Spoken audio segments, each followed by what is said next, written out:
Hindi uunlad ang taong baluktot ang pag-iisip, at ang taong sinungaling ay dadanas ng kasawian.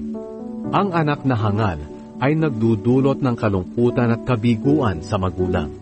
Ang pagiging masayahin ay parang gamot na nakabubuti sa katawan. Ngunit ang pagiging malungkutin ay nagpapahina ng katawan. Ang taong masama ay tumatanggap ng suhol upang ipagkait ang makatarungang hatol. Ang taong may pangunawa ay naghahangad pa ng karunungan. Ngunit ang isip ng mangmang ay pag-aalagala.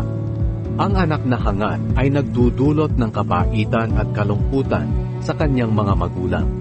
Hindi mabuti na parusahan ang taong matuwid o ang taong marangal. Ang taong marunong at nakakaunawa ay maingat magsalita at hindi padalos-dalos. Kahit ang mangmang ay parang marunong at nakakaunawa kapag tahimik.